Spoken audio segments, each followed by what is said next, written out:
दोस्तों, इस वीडियो के अंदर हम कल हुए साय कैबिनेट बैठक में जो कई बड़े मुद्दों पर मुहर लगी है उसके बारे में विस्तारपूर्वक बात करने वाले हैं कि आखिर साय कैबिनेट में कल किन किन मुद्दों पर मुहर लगी है और किन किन मुद्दों पर मुहर लगानी चाहिए था। इन्हीं सभी मैटर के बारे में हम इस वीडियो के अंदर विस्तारपूर्वक बात करेंगे। इसलिए दोस्तों, आप इस वीडियो को अंत तक जरूर देखें, पूरे मामले को अच्छे से समझने की कोशिश कीजिए। नमस्कार दोस्तों, मैं हूं आपका दोस्त लोकेश साहू और आप देख रहे हैं लोकेश छत्तीसगढ़िया यूट्यूब चैनल। आप सभी साथियों का हमारे चैनल पर बहुत बहुत स्वागत है। दोस्तों, जैसे कि आप सभी साथियों को पता होगा, कल 31 जनवरी 2024 को साय कैबिनेट की 7वीं बैठक मंत्रालय में आयोजित किया गया था। और दोस्तों, कल देर शाम को बैठक शुरू हुई और देर रात को बैठक समाप्त हुई है। दोस्तों, कल के बैठक में कई मुद्दों पर मुहर लगी है। चलिए दोस्तों, सबसे पहले हम एक एक करके समझ लेते हैं कि आखिर कल किन किन मुद्दों पर हरी झंडी लगी है। दोस्तों, कल हुए बैठक में सबसे पहले घोषणा पत्र के एक सबसे बड़ा वादा महतारी वंदन योजना को लेकर सरकार ने बड़ा निर्णय लिया है और महतारी वंदन योजना को कल के बैठक में हरी झंडी मिल गई है। दोस्तों, आपकी जानकारी के लिए बता दूं कि इसका लाभ प्रदेश के उन महिलाओं को मिलेगा जिनकी उम्र 1 जनवरी 2024 के स्थिति में 21 साल से अधिक होगी। और साथ ही साथ इस योजना का लाभ विधवा, तलाकशुदा और परित्यक्ता वाले महिला जिनको एबेंडोनमेंट वुमेन कहा जाता है, यानी कि ऐसे महिला जिनको शादी के बाद छोड़ दिया जाता है, उन महिलाओं को भी महतारी वंदन योजना का लाभ दिया जाएगा। दोस्तों, इसके तहत पात्र और योग्य महिलाओं को प्रति महीने 1000 रुपये और प्रति वर्ष के हिसाब से 12,000 रुपये का लाभ दिया जाएगा। हालांकि दोस्तों, इसको लेकर अभी भी कई सारे कंफ्यूजन हैं, जैसे कि इसका लाभ बड़े किसान परिवार या फिर नौकरी पेशा या फिर व्यापार पेशा महिलाओं को मिलेगा या फिर नहीं। इसका लाभ लेने के लिए क्या क्या क्राइटेरिया होगी, क्या क्या पात्रता वगैरह होगा, इसके लिए बाद में अलग से एक दिशा निर्देश जारी किया जाएगा। उसके बाद संबंधित विभाग के द्वारा आवेदन वगैरह लिए जाएंगे। दोस्तों, कयास लगाए जा रहे हैं कि इस योजना को लोकसभा चुनाव के पहले लागू कर दिया जाएगा ताकि इसका चुनाव जो है, इसका चुनावी लाभ लोकसभा चुनाव में बीजेपी को मिल सके। और इस ट्रिक का इस्तेमाल लगभग सभी राजनीतिक पार्टी करती है। चुनाव के पहले वोटर को खुश किया जाता है। इसके बाद दोस्तों, दूसरे नंबर पर कल हुए कैबिनेट बैठक में घोषणा पत्र के एक और बड़े वादे तेंदुपत्ता संग्राहकों के लिए बड़ा निर्णय लिया गया है।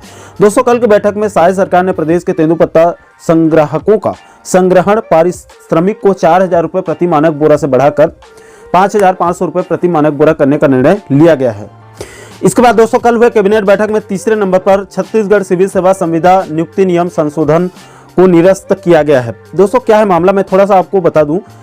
देखिए दोस्तों, दरअसल पूरा मामला ये है कि पूर्व की भूपेश सरकार के द्वारा 3 अगस्त 2023 को राजपत्र में एक संशोधन करते हुए ये निर्णय लिया गया था कि छत्तीसगढ़ सिविल सेवा संविदा नियुक्ति नियम 2012 में ये प्रावधान किया गया था कि जिन सरकारी कर्मचारियों और अधिकारियों के ऊपर पहले से कोई विभागीय जांच या फिर न्यायालय में कोई आपराधिक प्रकरण वगैरह चल रहा है, तो जब तक वो मामले क्लियर नहीं हो जाते, जब तक वो पाक साफ नहीं हो जाता, तब तक उनको रिटायरमेंट होने के बाद फिर से संविदा नियुक्ति में संविदा के तहत जो है वो नियुक्ति नहीं लिया जाएगा। लेकिन भूपेश सरकार के द्वारा 3 अगस्त 2023 को जो राजपत्र जारी किया गया था, उसमें संशोधन करके इस नियम को बदल दिया गया। आप यहाँ पर देख भी सकते हैं, एक लाइन में लिखा गया है कि विभागीय जांच उपरांत शासित प्रभावशील होने या आपराधिक प्रकरण में न्यायालय द्वारा दंडित होने पर इस कंडीशन में भी संविदा नियुक्ति की पात्रता दी गई थी। इसी को कल के कैबिनेट बैठक में साय सरकार ने निरस्त करके पहले की भांति यानी कि 2022 के नियम के हिसाब से यह निर्णय लिया है कि इस स्थिति में रिटायरमेंट के बाद अब किसी भी कर्मचारी या फिर अधिकारी की संविदा नियुक्ति नहीं होगी। सिर्फ उन कर्मचारी और अधिकारी की संविदा नियुक्ति हो सकती है जिनके ऊपर पहले से भी जांच या फिर आपराधिक मामले न चल रहे हों, जो कि ईमानदार छवि के हों, उन्हीं की संविदा नियुक्ति रिटायरमेंट के बाद किया जाएगा इस नियम के मुताबिक।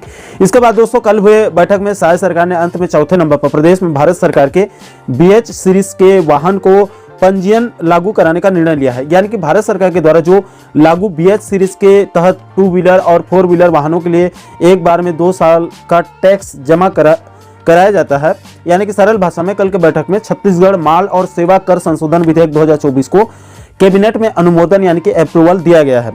तो दोस्तों, कल हुए साय कैबिनेट की 7वीं कैबिनेट बैठक में कुल मिलाकर इन्हीं चारों बड़े मुद्दों पर यानी कि महतारी वंदन योजना, तेंदुपत्ता संग्रहण में वृद्धि, छत्तीसगढ़ सिविल सेवा संविदा नियुक्ति नियम और छत्तीसगढ़ माल और सेवा कर संशोधन विधेयक 2024, इन्हीं चारों बड़े मुद्दों पर साय कैबिनेट में कल मुहर लगी है। दोस्तों, साय सरकार के अब तक के हुए 6 कैबिनेट बैठक की अपेक्षा कल के 7वीं बैठक में जनता के हितों को लेकर कुछ हद तक अच्छे निर्णय लिए गए हैं। अब दोस्तों, हम उस दूसरे पक्ष की भी बात कर लेते हैं जिसको लेकर प्रदेश की जनता की नजर कल की बैठक पे टिकी थी। लेकिन उन मुद्दों पर कोई निर्णय नहीं लिया गया।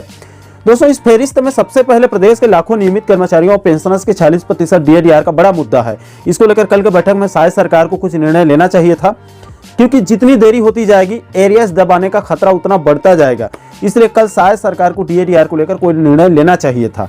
इसके बाद दोस्तों, दूसरे नंबर पर अगर हम अनियमित कर्मचारियों की बात करें तो 100 दिनों के अंदर एक कमेटी गठित करने का भी वादा किया गया था। इस मुद्दे पर भी शायद सरकार को कल की बैठक में कोई निर्णय लेना चाहिए था, क्योंकि बीजेपी की जीत का यह भी बहुत बड़ा फैक्टर है। इसके अलावा दोस्तों, नियमित और अनियमित कर्मचारियों के और भी कई अलग अलग अपने अपने मुद्दे और मांगे भी हैं।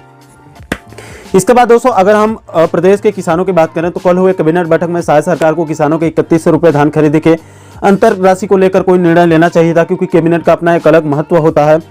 हालांकि दोस्तों, जानकारों का यह भी दावा है कि जिस प्रकार शायद सरकार ने किसानों के बोनस राशि को देने से पहले अनुपूरक बजट में उसके लिए राशि का प्रावधान किया था, ठीक उसी प्रकार से किसानों के 3100 रुपये धान खरीदी के अंतर राशि, जो कि प्रति क्विंटल तकरीबन 917 रुपये राशि के आसपास बन रही है, उसको अभी जो फरवरी में मुख्य बजट पेश किया जाएगा उसी में उसके लिए राशि का प्रावधान करके ठीक लोकसभा चुनाव के पहले किसानों को भुगतान कर दिया जाएगा, ताकि इसका भी चुनावी लाभ बीजेपी को लोकसभा चुनाव में मिल सके।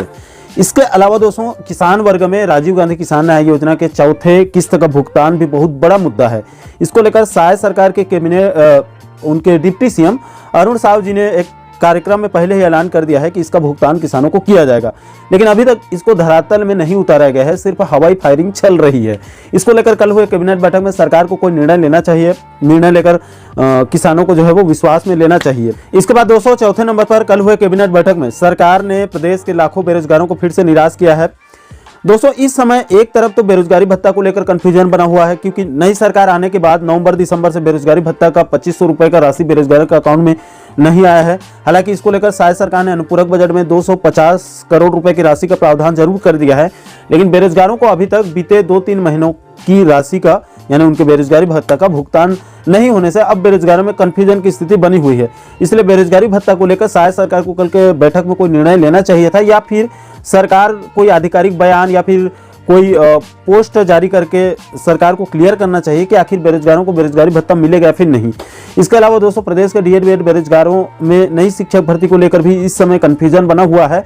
बीजेपी ने अपने घोषणा पत्र में 57,000 शिक्षक भर्ती करने का वादा किया था। इसको लेकर 2 दिन पहले सोशल मीडिया में शिक्षक भर्ती को लेकर अलग अलग दावे किए जा रहे हैं। इसको लेकर सरकार को कल के बैठक में कुछ निर्णय लेना चाहिए था, या फिर इसको लेकर सरकार को कोई बयान जारी करके अथवा कोई पोस्ट जारी करके स्थिति साफ करनी चाहिए, ताकि DED बेरोजगार साथी अपनी अपनी तैयारी जो है वो शुरू करें। अलग अलग कोचिंग सेंटर वगैरह में कई सारे लोग तैयारी भी करते हैं, तो अगर इसको सरकार अभी क्लियर कर देती है तो इनके पास अच्छा समय रहेगा कि इसके लिए पर्याप्त ये लोग तैयारी कर सकें। इसके अलावा दोस्तों, और भी प्रदेश के कई छोटे बड़े मुद्दे हैं जिसको लेकर शायद सरकार को कल हुए कैबिनेट बैठक में कोई ठोस निर्णय लेना चाहिए था। बहरहाल दोस्तों, कल हुए शायद कैबिनेट बैठक में कुल 4 बड़े मुद्दों पर मुहर लगी है, जिसमें 2 मुद्दे बाकायदा घोषणा पत्र में भी शामिल भी था। इसको लेकर आप लोगों की क्या राय है? कल की बैठक को लेकर आप क्या सोचते हैं? आप लोग अपना अपना फीडबैक नीचे कमेंट सेक्शन में जरूर साझा कीजिएगा। और दोस्तों, आप आगे भी प्रदेश के इसी प्रकार के महत्वपूर्ण मुद्दों पर वीडियो देखना चाहते हैं तो आप हमारे चैनल को जरूर सब्सक्राइब कर लीजिएगा, ताकि आने वाले सभी नए वीडियो को नोटिफिकेशन आप लोगों तक तुरंत पहुंच सके। दोस्तों, अभी के लिए फिलहाल इस वीडियो में इतना ही। मुझे दीजिए इजाजत। मैं मिलता हूं आपसे एक और महत्वपूर्ण मुद्दे के साथ, महत्वपूर्ण टॉपिक के साथ। तब तक के लिए जय हिंद, जय छत्तीसगढ़।